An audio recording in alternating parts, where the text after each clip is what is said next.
Welcome back friends, आप सभी लोगों का स्वागत है आपके अपने चैनल स्टडी विद आर्यन पर। और मैं हूं आपका दोस्त आर्यन।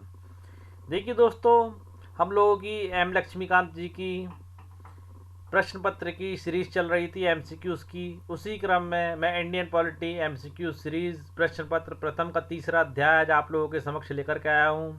दोस्तों, ये जो सीरीज़ लेकर के आया हूँ ये मैं एम लक्ष्मीकांत जी के लेटेस्ट एडिशन यानी कि 8th एडिशन से लेकर के आया हूँ। इसमें उन प्रश्नों की श्रृंखला है जो विभिन्न प्रतियोगी परीक्षाओं में, जैसे यूपीएससी, आईएएस और बाकी के विभिन्न प्रतियोगी परीक्षाओं में ये जो प्रश्न काफ़ी बार रिपीट एंड रिपीट पूछे गए। तो आगामी परीक्षाओं में, आने वाली परीक्षाओं में हो सकता है प्रश्न आप लोगों से दोबारा पूछे जाएं। तो इस पूरी प्रश्नों की श्रृंखला को आप लोग देखें।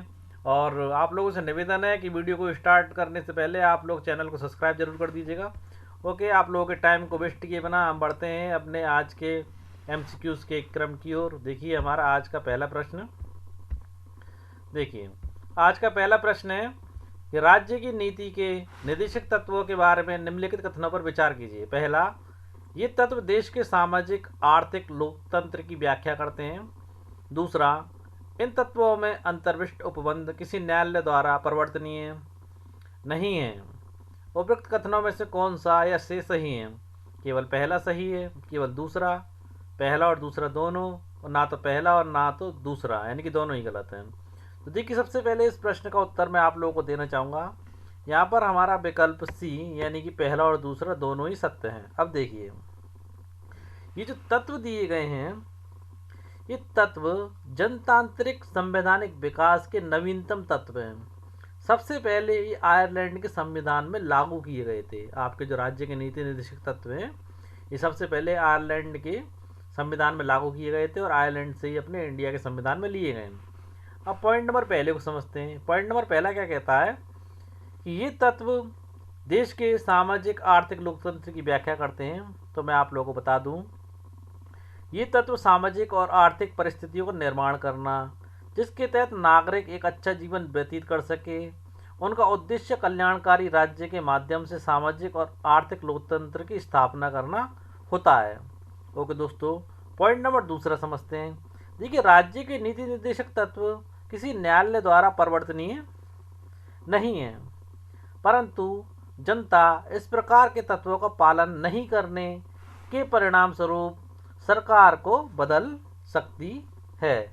ओके दोस्तों, यानी कि ये बात तो सही है कि जो तत्व है राज्य के नीति निर्देश के तत्व, अंतर्निष्ठ उपबंध किसी न्यायालय द्वारा परिवर्तनीय नहीं है। परंतु दोस्तों, इसका मतलब ऐसा कह सकते हैं कि जनता इस प्रकार के तत्वों का पालन नहीं करने के परिणाम स्वरूप सरकार को बदल सकती है। ओके दोस्तों, देखिए दोबारा समझ लीजिए।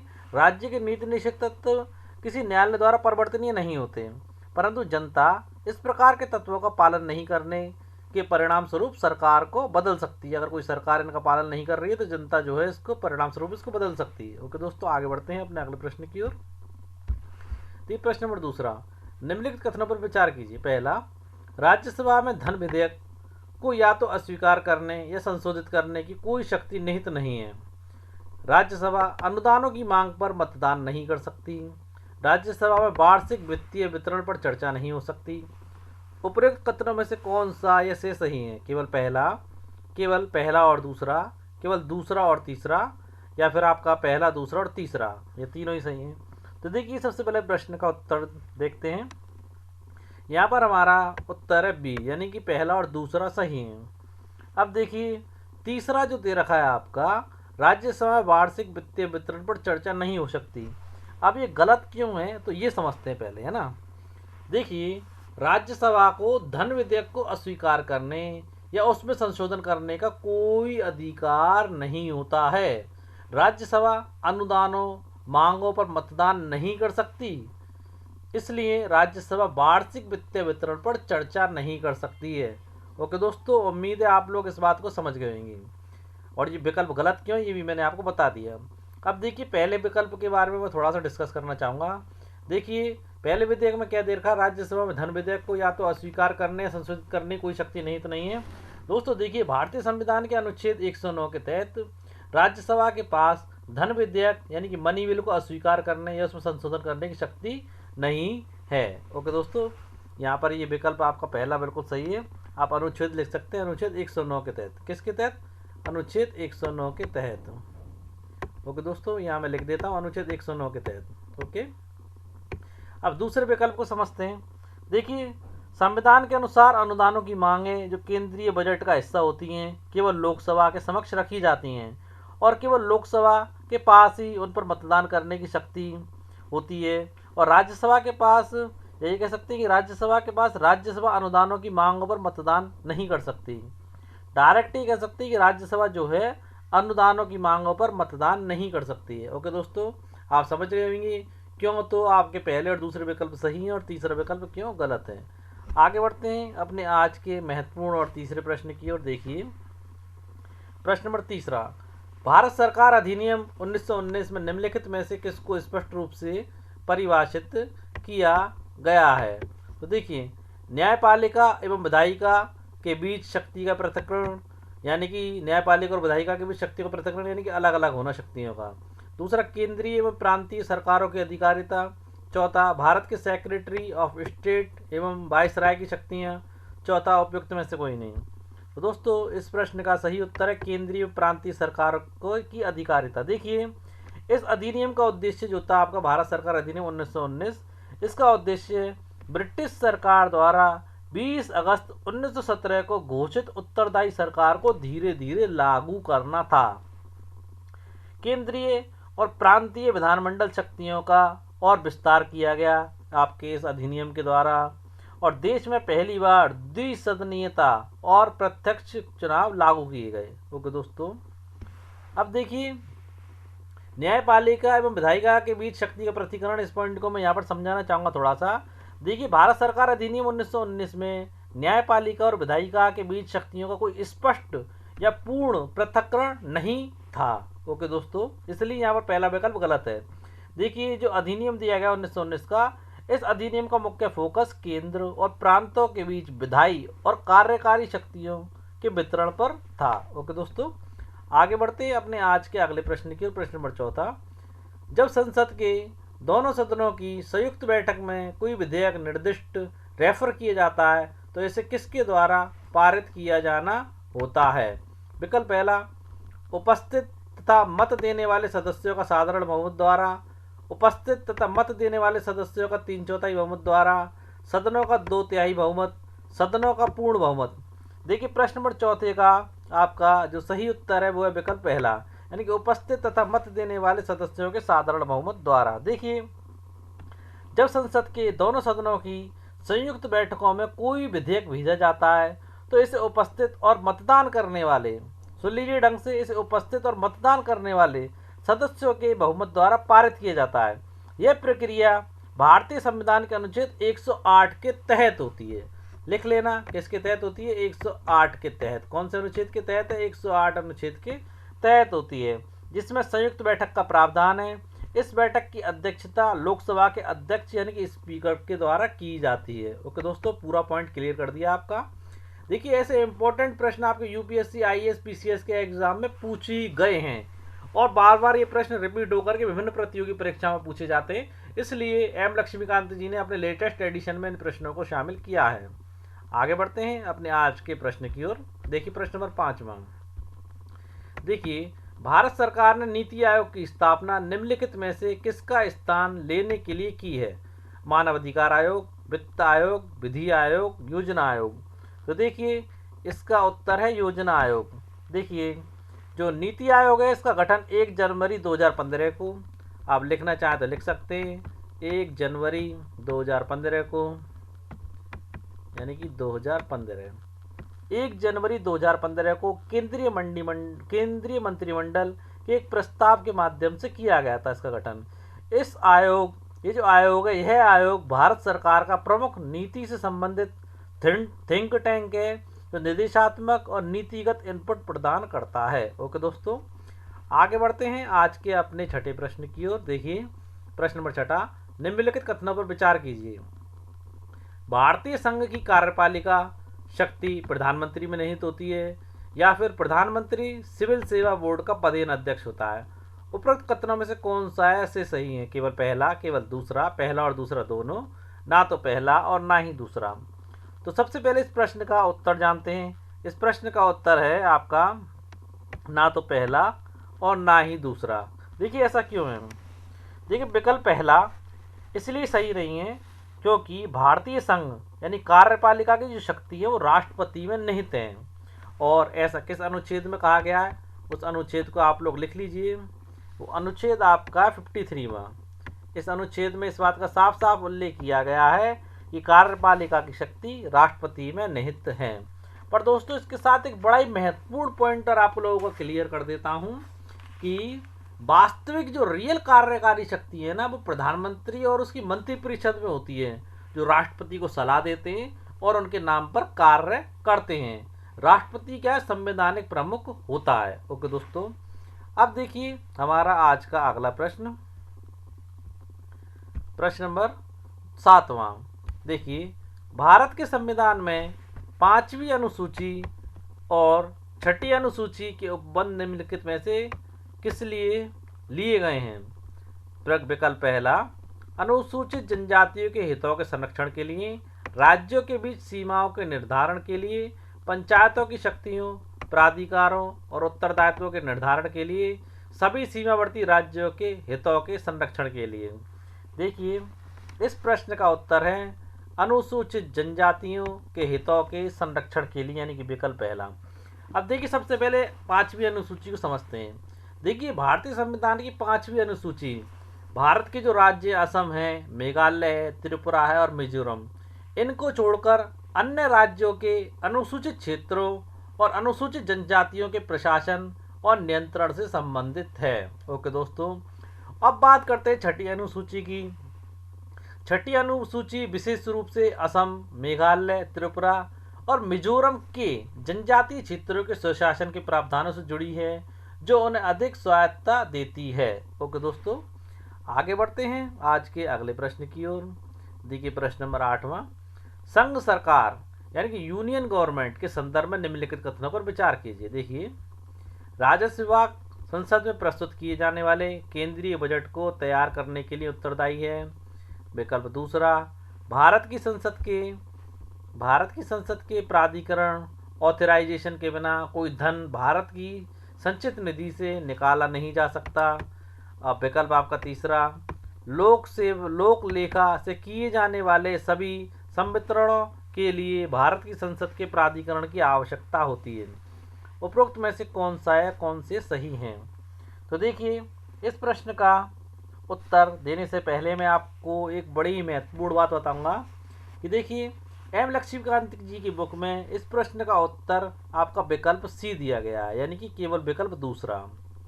दोस्तों जबकि मेरा मानना ऐसा है कि जो विकल्प सी है ये गलत प्रिंट हो गया है, क्योंकि सही उत्तर यहाँ पर बी है, यानी कि दूसरा और तीसरा दोनों ही सही हैं, पहला गलत है।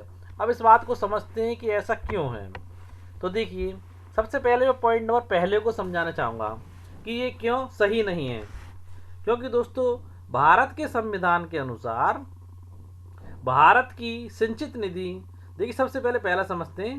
देखिए संसद में प्रस्तुत किए जाने वाले केंद्रीय बजट को तैयार करने की प्राथमिक जिम्मेदारी वित्त मंत्रालय के अधीन आर्थिक मंत्रालयों के विभाग डिपार्टमेंट ऑफ इकोनॉमिक अफेयर्स की होती है, ना कि राजस्व विभाग की। ओके दोस्तों, जबकि विकल्प पहले में क्या दिया गया, राजस्व विभाग संसद में प्रस्तुत किए जाने वाले केंद्रीय बजट को तैयार करने के लिए उत्तरदायी है, जबकि ऐसा नहीं है। दोबारा सुन लीजिए, ये जिम्मेदारी आपकी जो है वित्त मंत्रालय के अधीन आर्थिक मामलों के विभाग डिपार्टमेंट ऑफ इकोनॉमिक अफेयर्स की होती है, ना कि राजस्व विभाग की। ओके दोस्तों, इसलिए यहाँ पर आपका पहला विकल्प गलत है। अब देखिए यहाँ पर दूसरा और तीसरा सही क्यों है। दूसरा विकल्प क्या कहता है, भारत की संसद के प्राधिकरणों के बिना कोई धन भारत की संचित निधि से निकाला नहीं जा सकता।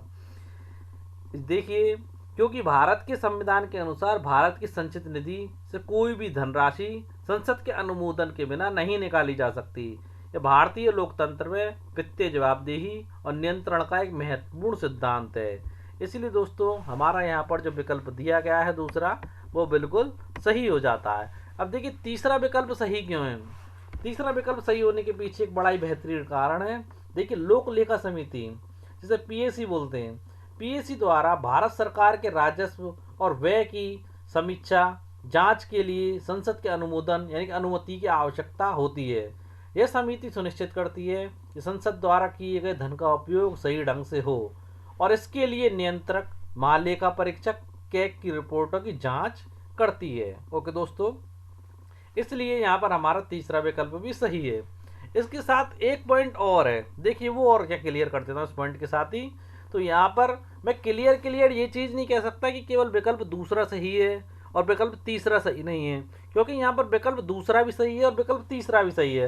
विकल्प तीसरे के साथ एक चीज़ और जुड़ी हुई है, देखिए कि कुछ लोक लेखा यानी पब्लिक अकाउंट से जुड़े लेन देन के लिए संसदीय अनुमोदन की जरूरत होती ही नहीं है, क्योंकि वे बैंक के लेन देन जैसे होते हैं।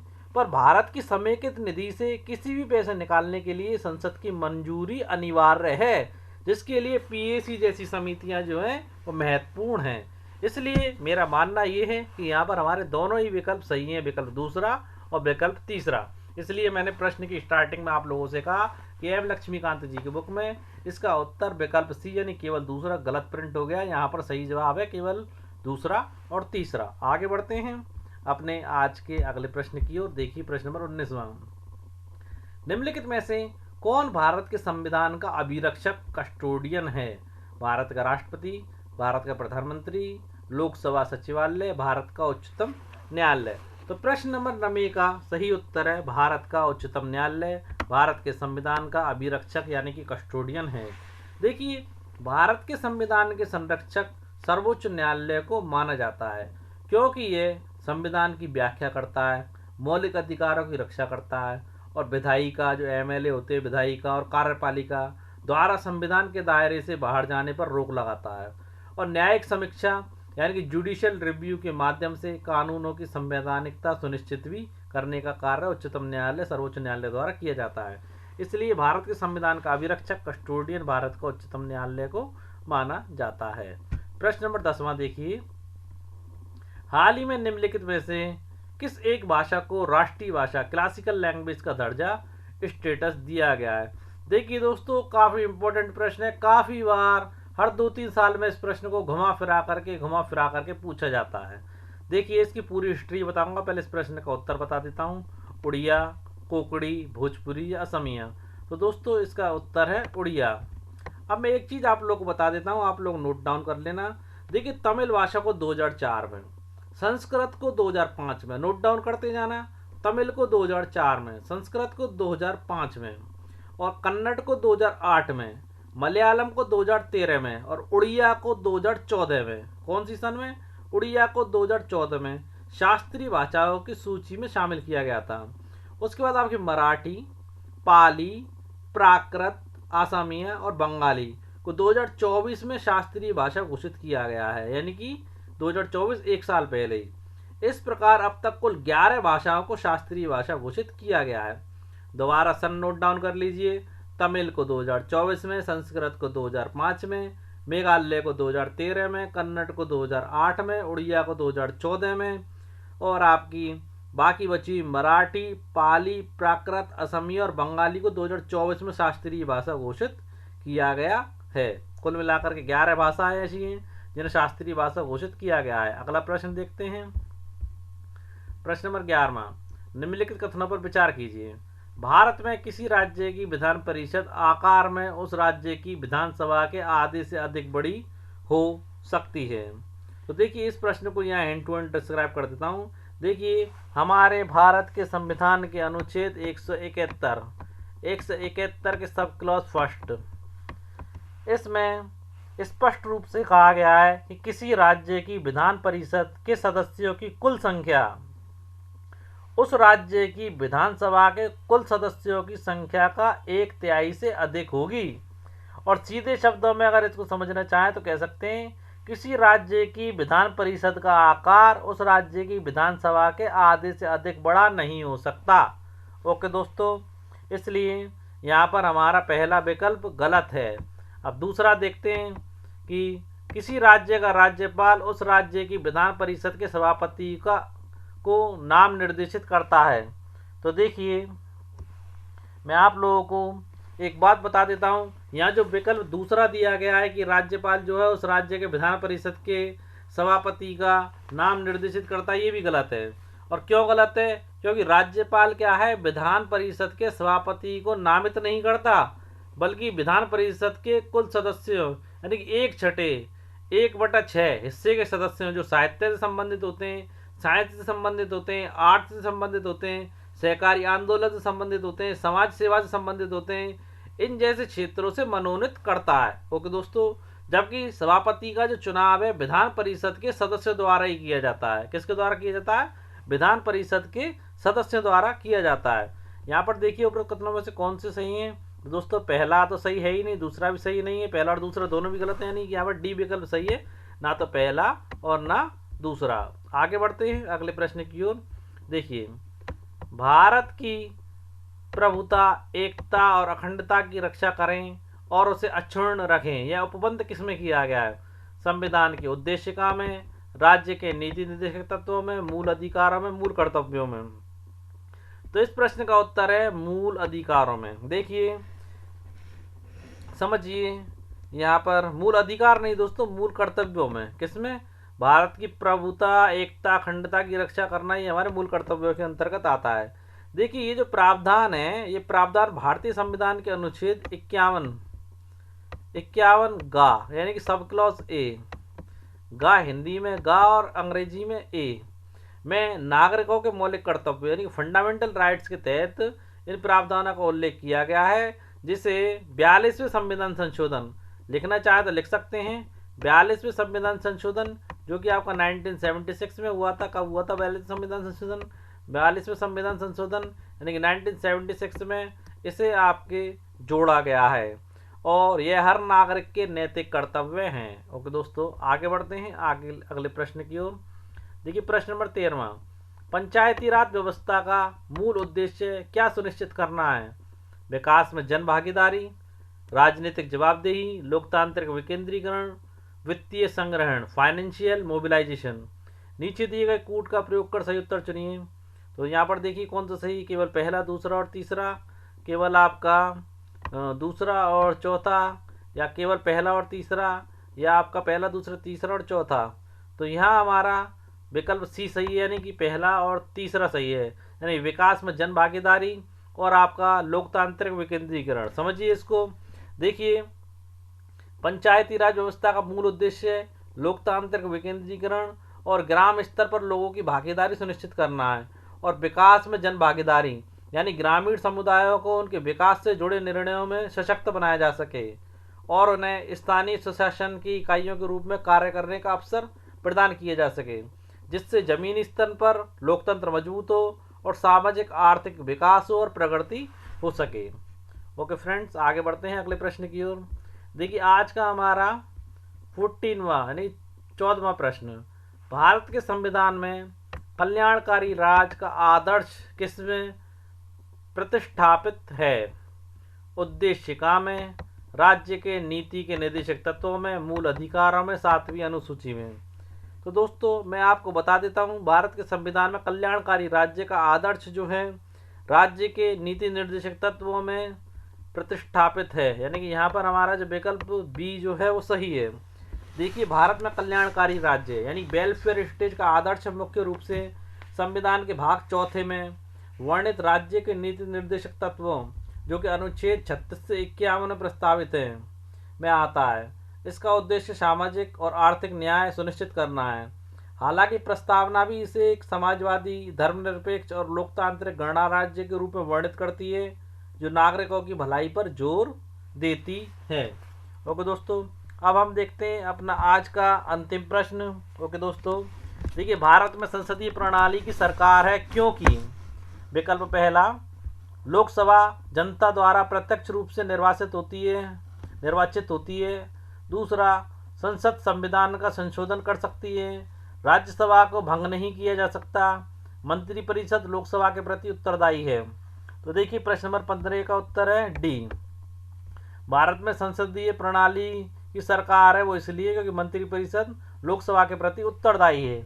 और समझिए भारत में संसदीय प्रणाली है क्योंकि यह मंत्रिपरिषद यानी कार्यपालिका सीधे जनता द्वारा चुने गए लोकसभा के प्रति जवाबदेह और उत्तरदायी होती है, जो विधायिका और कार्यपालिका के बीच के कार्यपालिका के बीच निकट सहयोग सुनिश्चित करता है। दोस्तों, ये जो संसदीय प्रणाली है ब्रिटेन से प्रेरित है। ये प्रणाली सत्ता के केंद्रीकरण को रोकती है और विविध समाज को समायोजित करती है और कार्यपालिका को निरंतर जनता के विश्वास पर निर्भर रहने के लिए मजबूर करती है। ओके दोस्तों, उम्मीद है आप लोग इस प्रश्न के उत्तर को अच्छे से समझ गए होंगे।